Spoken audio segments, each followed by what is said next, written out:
Muito bem, pessoal. Vamos agora iniciar o estudo do direito penal, ou melhor, noções de direito penal, para o concurso do Tribunal de Justiça do Estado de Santa Catarina. Somente para esses cargos, né, que fazem parte desse curso. Essa informação é importante, pessoal, porque no edital, conforme o cargo, muda o conteúdo. E o nosso conteúdo de direito penal, de noções de direito penal, para esses cargos deste curso, ele é o menor de todos. Ele é menor do que os demais, tá? Claro, bem menor do que para quem tem formação em direito, mas também menor do que para quem vai fazer para nível médio ou para quem vai fazer para oficial da infância e juventude, tá? Então este curso aqui ele é direcionado somente para os cargos que estão listados ali na apresentação, né? Na lista administrativo, arquiteto, dentre outros ali que a gente tem listados, né? O próprio cargo da enfermagem também. Bom, pessoal, o que nós temos aqui no nosso conteúdo de direito penal? A primeira parte que nós temos é o conceito de crime. E qual é o problema de trabalhar o conteúdo só em parte? O direito penal, a parte geral do direito penal, essa parte introdutória, ela é toda interrelacionada. Um assunto está ligado ao outro. E nós temos no edital só uma parte dos assuntos, não temos todos. Então, se vocês buscarem questões, especialmente da própria FGV, vocês vão encontrar questões que abrangem outros assuntos juntos. Então, é difícil buscar questões sobre somente o nosso conteúdo, tá? Eu separei aqui, ao final da primeira parte, aqui da parte mais teórica, uma série de questões que nós vamos também corrigir aqui em aula, para que vocês tenham essa oportunidade de treinar. Se vocês forem buscar outras questões além dessas, não se assustem quando encontrarem coisas que vocês não conheçam, porque a parte geral do direito penal ela é enorme e nós vamos estudar só uma parte dela, tá? Vamos estudar, claro, só o que está no edital de vocês, só o que a banca pode cobrar. Outro detalhe, a profundidade que eu espero da FGV, embora a FGV não seja uma banca fácil e costuma fazer umas questões bem caprichadas, eu não espero muita profundidade dela em direito penal, porque os cargos de vocês não exigem formação em direito, então eu imagino que todos vocês que estão me assistindo não são formados em direito, tá? Vamos partir desse pressuposto. E também, né, para o exercício do cargo depois, vocês não vão lidar diretamente com o direito penal. Então eu não imagino que a banca vá querer questões muito aprofundadas. Acho que ela vai se basear bem nos conceitos tradicionais e é com isso que a gente vai trabalhar. Claro que alguns assuntos eu vou trazer algumas informações mais aprofundadas quando entender necessário aí para o esclarecimento, tá? Bom, direito penal, pessoal. Nós temos direito constitucional, que é a Constituição Federal, né? E lá a gente trata dos mais diversos ramos do direito. E nós temos depois vários ramos, né? Várias divisões internas no direito. Para as relações entre empresas tem o direito empresarial. Para relações civis entre particulares, tem o direito civil. Para questões trabalhistas, tem o direito do trabalho. Para o que envolve a administração pública, nós temos o direito administrativo. E o penal é o direito que estuda, é o ramo do direito que estuda os crimes. Basicamente, as infrações penais, que podem ser crimes ou contravenções. E é com isso que nós vamos começar. Eu peço que vocês acompanhem a nossa aula com a apostila que eu preparei para vocês sobre noções de direito penal, porque ali eu coloquei todos os conceitos que eu imagino que possam aparecer em prova, e agora eu vou começar a explicar cada um desses itens, tá? Começando com o crime, tá? Conceito de crime. Nós temos, então, dois tipos de infrações penais, tá? Nós temos os crimes, que é o que está no edital de vocês, conceito de crime, e as contravenções. As contravenções não estão exigidas no edital de vocês.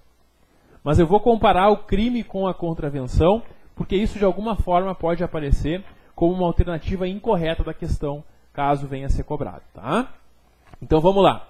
O Brasil, então, ele adota a teoria dicotômica. Por que dicotômica? Porque nós temos dois tipos de infrações penais. Temos os crimes, e o delito é um sinônimo de crime, tá? E a contravenção penal. Não existe uma diferença ontológica entre crime e contravenção, tá? A ontologia, ela é a ciência que estuda o ser. E isso já caiu em prova, tá? Não tem diferença ontológica entre o crime e a contravenção. Não é pelo tipo de conduta que algo vai ser crime ou que algo vai ser contravenção. É pela opção do legislador, de quem faz a lei. É uma questão de política criminal. Na hora de definir o que é contravenção ou o que é crime, o legislador vai pensar. O que ele achar mais grave, ele vai colocar como crime. O que ele achar menos grave, ele pode colocar como uma contravenção. Tá? Então é isso que nós temos inicialmente. E vamos agora, então, analisar aqui, neste quadro que eu montei, a diferença entre crime e contravenção. Bom, o conceito de crime, na lei, ele está aqui no artigo 1º, tá? Do Decreto-Lei 3914. E nós temos ali que considera-se crime a infração penal que a lei comina a pena de reclusão ou de detenção, quer isoladamente, quer alternativa ou cumulativamente com a pena de multa. Então a pena de multa pode ter ou não, tá? A principal característica que diferencia o crime da contravenção é que o crime ele é punido com reclusão ou detenção. A contravenção ela é punida com uma prisão simples ou multa, tá? Multa tem nos dois, então multa para nós não é um critério de diferença. O que diferencia o crime e a contravenção é que na hora de fazer a lei, o legislador, para uma determinada conduta, ele diz que aquilo é punível com reclusão ou com detenção. Quando ele faz isso, essa conduta é um crime. Quando ele diz que é prisão simples a pena, essa conduta é uma contravenção. Tá? Outras diferenças entre crime e contravenção. O crime tem uma pena máxima. Tá? Aqui no Brasil não existe pena perpétua. A pena máxima de um crime é de no máximo 30 anos. Uma contravenção, o máximo de período de prisão simples vai ser de 5 anos. No crime, existe a tentativa, que nós vamos estudar e conversar aqui sobre ela também, tá? Quando alguém tenta cometer um crime e não consegue alcançar o seu resultado, essa pessoa pode ser punida pela tentativa do crime. Por exemplo, tentativa de homicídio. O cidadão saca uma arma, aponta para outra pessoa com o objetivo de matar, atira e erra o alvo. Isto é um crime tentado, porque ele não consumou, ele não tirou a vida da outra pessoa, mas ele teve essa intenção. Isso é a tentativa, tá? Uma tentativa de um crime é punível. Agora, se alguém tentar praticar uma contravenção e não conseguir consumar esse resultado, não consumar o crime, aí não é punível, tá? Não existe tentativa de contravenção. Só a tentativa de crime que vai ser punível, tá? É cabível no crime a chamada extraterritorialidade. E na contravenção, não. O que é essa extraterritorialidade? É a possibilidade de aplicar o crime a algo que aconteceu fora do território brasileiro. Por isso, extraterritorialidade, tá? Então, se um crime é praticado fora do Brasil, ainda assim é possível que a pessoa venha a ser punida e responda pela lei brasileira. No caso de contravenção, nunca isso vai acontecer. Tá? Por fim, a ação penal para um crime, ela pode ser pública, e aí a iniciativa é do Ministério Público, ou pode ser privada. A própria vítima pode ingressar com uma ação, conforme o crime, tá? No caso da contravenção, a ação sempre vai ser pública e incondicionada, não depende da representação da vítima, tá? Então essas são as principais diferenças que a gente identifica entre crime e contravenção, que vem aparecendo em prova e que pode aparecer na prova de vocês, tá? Então aí a gente já viu as características do crime, tá? Muito bem, seguindo com o estudo do conceito de crime, nós temos o chamado conceito analítico de crime. Se faz uma análise, então, do que é o crime, tá? Bom, nós temos aqui 3 teorias. E isso, pessoal, é algo que no direito penal, para cada assunto do direito penal, tem várias teorias, tá? Não existe uma teoria certa e uma teoria errada. Existe uma teoria que predomina no Brasil. E isso a gente tem que saber. Mas a gente tem que conhecer as outras teorias também, tá? Eu acho particularmente que na prova de vocês, eles não vão cobrar uma teoria que não seja aplicada no Brasil. Se fosse um concurso para delegado ou algo do tipo, ou até para mesmo formado em direito no TJ, aí até eles poderiam cobrar as outras teorias. Mas para quem não é do direito, eu não espero que isso venha cobrado em prova, tá? Mas mesmo assim, para evitar qualquer surpresa, eu trouxe aqui as teorias que existem, tá? Teoria causalista, ela considera crime um fato típico. O que é um fato típico? É um fato previsto numa lei. O que é um tipo penal? É um artigo de lei dizendo que uma conduta é punível com uma pena. Por exemplo, matar alguém. Está lá no artigo 121 do Código Penal. Matar alguém. Isso é um tipo penal.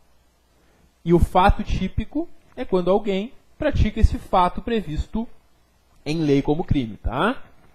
Então, para um crime ocorrer, alguém tem que praticar algo que está previsto na lei como crime. Até porque, conforme o artigo 5º da Constituição Federal, não há crime sem lei anterior que o defina, nem pena sem prévia combinação legal. Então, só é crime o que tem previsão na lei.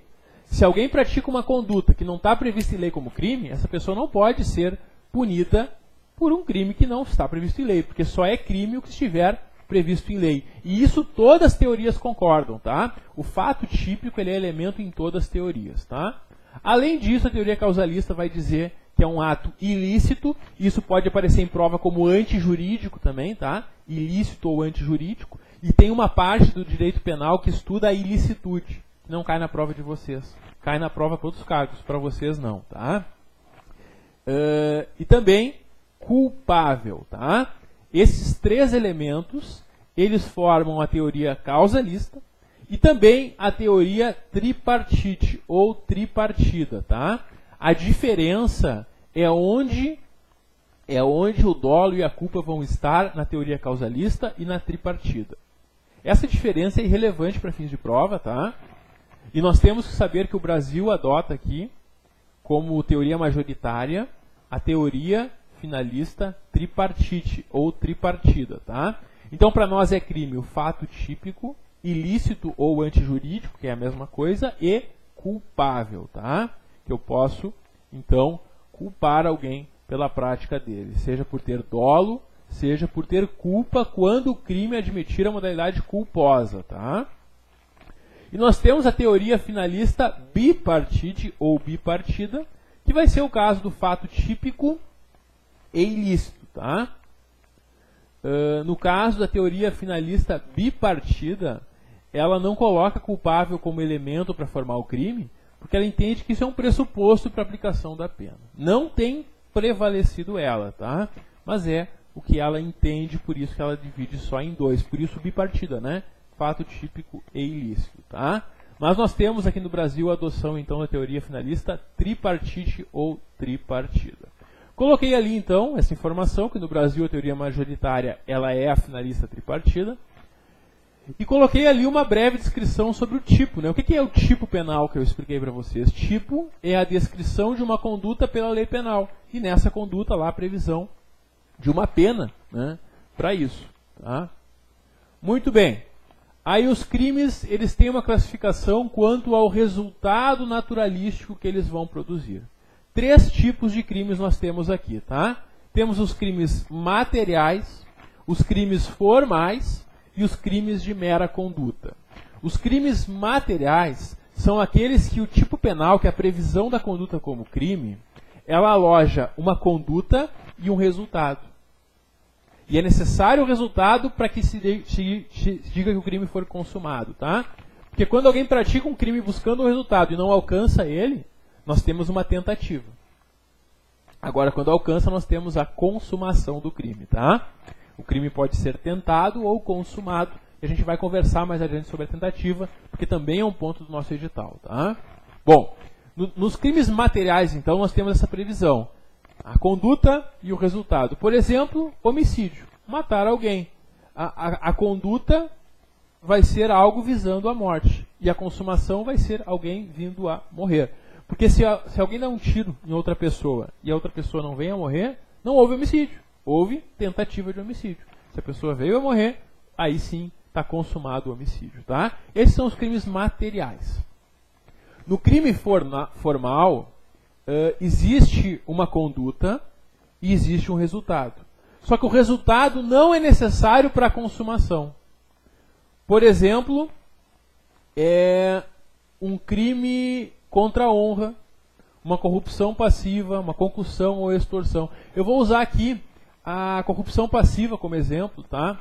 Porque ela está prevista no nosso edital também, lá na parte dos crimes contra a administração pública, tá? O que é o crime de corrupção passiva? É quando o servidor público, no exercício da função, ele solicita ou ele recebe uma vantagem indevida para praticar um ato ou para deixar de praticar um ato, enfim. Ele está se valendo do cargo para obter algo indevido. Mas o crime previsto como corrupção passiva é solicitar ou receber. Então, mesmo que ele não receba, mesmo que ele só solicite, já é crime. Tá? Então, se um policial federal, se um policial rodoviário federal para um carro na estrada, vê que está irregular e solicita uma propina para deixar ele seguir viagem, mesmo que ele não receba nada, só o fato de solicitar já é crime. Isso é um crime formal. Não importa se a pessoa deu ou não a propina para ele. O crime foi praticado. Isso é o crime formal. Basta a conduta, tá? Existe um resultado, mas o resultado não é necessário para a consumação. Mesma coisa na concussão, que a concussão é o crime de exigir uma vantagem indevida, tá? Se exigiu, praticou a concussão. Não importa se a parte deu ou não aquela vantagem indevida para o autor do crime, tá? Isso também ocorre nos crimes contra a honra, não depende do resultado. Também crimes de extorsão, tá? Também vão ter essa situação. Se alguém solicitar, tentar extorquir alguém, já está praticado. E nós temos o crime de mera conduta. No crime de mera conduta, como o nome já diz, é só a conduta, não tem resultado. Basta a conduta para ser tido como crime. Por exemplo, violação de domicílio. Se violou um domicílio, não importa o que tu fez lá dentro. Tu violou o domicílio, é a conduta, o crime está consumado. Ou ainda, porte ilegal de arma de fogo. Eu estou com uma arma de fogo, mas eu não usei ela para nada. Não atirei, não ameacei ninguém, não interessa. Eu não posso estar com ela. E se eu estou no porte ilegal de uma arma de fogo, estou praticando um crime de mera conduta. Porque não importa o que eu faça, não importa o resultado, tá? Muito bem. Então essa é a classificação quanto ao resultado. O crime pode ser material, formal ou de mera conduta. Claro que sempre a banca vai trazer na questão, no enunciado, a informação para que tu saiba o que marcar. Por exemplo, um crime em que há previsão da conduta e do resultado, qual é necessário para a consumação? Resposta, crime material. Crime que o tipo penal prevê conduta e resultado, mas o resultado não é necessário para consumar, crime formal. Crime que não tem previsão de resultado, basta a conduta, é o crime de mera conduta. Tá? Fica bem fácil em prova, se vier questão sobre isso, fica bem fácil identificar essa diferença, desde que vocês memorizem, né, essa informação aqui. E aí nós temos os elementos que compõem o fato típico. Tá? O que vai compor o fato típico? Uma conduta, alguém pratica uma conduta, um resultado, nos crimes materiais, tá? Porque nos crimes formais o resultado não é necessário, e nos crimes de mera conduta muito menos, tá? Mas em regra, nos crimes materiais nós teremos uma conduta e um resultado. E tem que ter um nexo causal. O que é o nexo causal? É o link, é o liame que liga a conduta ao resultado. Esse é um nexo causal, o nexo de causalidade. Quer dizer, o resultado foi causado por causa dessa conduta. E ainda a tipicidade, que é a previsão dessa conduta e desse resultado como um crime. Tá? Esses são os elementos, então, do fato típico. Vamos conversar agora sobre cada um desses elementos para entender isso melhor. Começando com a conduta. E como não poderia deixar de ser um direito penal, teorias, né? Duas teorias para o estudo da conduta. Tem a teoria causalista e a teoria finalista. A teoria causalista entende que a conduta é o comportamento humano involuntário que causa uma modificação no mundo exterior. Neste caso, o dolo e culpa estão dentro da culpabilidade para a teoria causalista. Para a teoria finalista, a conduta vai ser um comportamento humano voluntário e consciente dirigido a uma determinada finalidade. Para a teoria finalista, o dolo e a culpa fazem parte do tipo. Tá? Essa é a principal diferença quanto à conduta para a teoria causalista e para a teoria finalista. Tá? Quanto ao resultado, nós temos duas teorias. Tá? A teoria normativa ou jurídica entende que o resultado de um crime é a ofensa ou exposição a perigo de bens ou interesses tutelados, protegidos, então, né? Tutelados significa protegidos pela norma penal. Para a teoria naturalística, resultado vai ser a efetiva modificação no mundo exterior. Tá? Todos os crimes eles têm um resultado normativo ou jurídico, mas nem todos têm resultado naturalístico. Tá? Porque todos os crimes ou ofendem ou expõem a perigo algo. Todos, sem exceção. Agora, na teoria naturalística, entende-se que é necessária uma efetiva modificação. E isso não acontece em todos, né?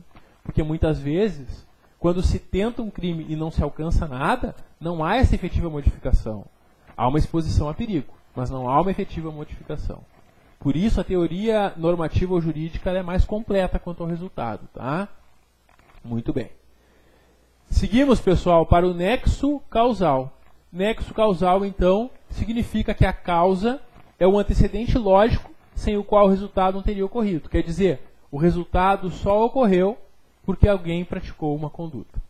É a conditio sine qua non, a condição sem a qual o resultado não teria sido produzido. Tá? E isso nós temos previsão no artigo 13 do Código Penal. O resultado de que depende a existência do crime somente é imputável a quem lhe deu causa. Eu só posso condenar por um crime quem praticou a conduta, quem deu causa, tá? Porque imputar alguém é penalizar alguém pelo crime, tá? Considera-se causa a ação ou omissão, não é só uma ação, uma omissão também pode ser criminosa, sem a qual o resultado não teria ocorrido. Quer dizer, o resultado só ocorreu porque o agente praticou uma conduta ou deixou de praticar uma conduta que ele tinha obrigação de praticar. Tá? Porque nós temos crimes comissivos e crimes omissivos. Por exemplo de crime omissivo, a omissão de socorro. Alguém causa um atropelamento e foge da cena do acidente. Isso é um crime, é o crime de omissão de socorro. Tá? Muito bem. Isso é um nexo causal, é uma condição que causou um resultado. E se não fosse essa condição, o resultado não teria sido alcançado. Só que tem alguns limitadores, tá? Tem alguns limitadores a esse nexo causal, a essa configuração de causa e consequência, tá? Quais são os limitadores? Primeiro, a imputação objetiva. Segundo, a imputação objetiva, para que o resultado seja imputado, seja atribuído a alguém, ao agente, a necessidade que ele crie ou incremente um risco não permitido para o objeto da ação. Isso é análise objetiva da situação. Tá? Ele tem que ter criado um risco ou algo ilegal naquela conduta dele. Segundo, imputação subjetiva. Analisar se houve dolo ou culpa do agente. Porque se houve a prática de um ato e não houve dolo ou culpa, não há crime. É necessária a configuração de dolo ou culpa para crime. Em alguns casos, somente dolo, tá? Porque tem crimes que não admitem a modalidade culposa, somente dolosa. Só é punido quando alguém tiver a intenção de praticar aquele resultado. Tá? Muito bem. E nós temos ainda a superveniência de causa independente como um limitador ao nexo causal. A superveniência de uma causa relativamente independente exclui a imputação quando por si só produziu o resultado. Os fatos anteriores, entretanto, imputam-se a quem os praticou. Como assim? Vamos lá. O cidadão A encontra seu desafeto B, que ele queria matar, e ele pensa, e agora eu vou acabar com a vida desse sujeito. Ele saca uma arma e atira. O tiro pega no braço do cidadão, vem um monte de gente, ele fica assustado e foge da cena do crime. O que nós temos aqui? Uma tentativa de homicídio, tá? Muito bem. O tiro no braço, por si só, não tiraria a vida de B. B é colocado numa ambulância e é levado a um hospital. No caminho para o hospital, acontece um acidente de trânsito. e no acidente, por causa do acidente, não por causa do tiro, o B vem a morrer. Quem é que matou o B? Foi o A ou foi o acidente? Foi o acidente, tá? Isso é uma causa superveniente independente. Neste caso, alguém vai dizer, ah, mas ele só estava na ambulância porque ele tomou o tiro. Tudo bem. Mas o tiro não matou ele. Então, o A vai responder por tentativa de homicídio. Porque ele não consumou. O que consumou a morte do B não foi o tiro. Foi uma causa relativamente independente, tá? É isso. Essa é a ideia dessa limitação nexo-causal. Muito bem. Ainda sobre os elementos, né? Nós temos agora o fato típico ou a tipicidade. Fato típico ou tipicidade, né? Então, é a previsão do fato como crime, tá? Nós temos o fato típico formal e o fato típico material. O fato típico formal, ele é o puro e simples juízo de adequação. Se está previsto como crime, é imputável, tá? E o fato típico material é a análise da ofensividade do comportamento em relação ao bem jurídico tutelável. Como assim, professor? Nossa, traduz isso. É simples, é analisar a gravidade do comportamento. O quanto isso é ofensivo para a sociedade enquanto um crime, tá? Por exemplo, o cidadão vai lá com fome, ele ingressa num supermercado e ele subtrai ali uma barra de chocolate. A ofensividade disso é muito pequena. E aí se aplica o princípio da insignificância, também chamado de princípio da bagatela. E por essa análise, que foi algo muito pequeno, aquilo não vai ser considerado como crime, tá? Essa é a ideia desse fato típico, tá? Tem alguns requisitos para aplicar a insignificância. Eu não posso, em qualquer caso, entender algo como insignificante, tá? Mas observados os requisitos que a doutrina traz para a insignificância, é possível se excluir a tipicidade material. Mesmo ele tendo praticado uma conduta que está prevista no Código Penal como crime, pela insignificância dessa conduta, pela reduzida ofensividade desse comportamento, isso não vai ser punido como crime, tá? Essa é a ideia do fato típico material, tá? Se perguntar na tua prova, qual é o fato típico que vai admitir, qual é o viés de analisar o fato típico que vai permitir essa insignificância? É o fato típico material, porque pelo formal está escrito é crime, tá? Pela análise material que nós teremos essa possibilidade de aplicação do princípio da insignificância. Tranquilo, pessoal? Concluímos a primeira parte aqui do nosso estudo teórico das noções de direito penal. E no próximo vídeo eu volto para a gente continuar desse ponto que paramos, para falarmos sobre dolo e falarmos sobre culpa, que são também 2 pontos do nosso edital. Dá um clique que eu já volto. Até logo!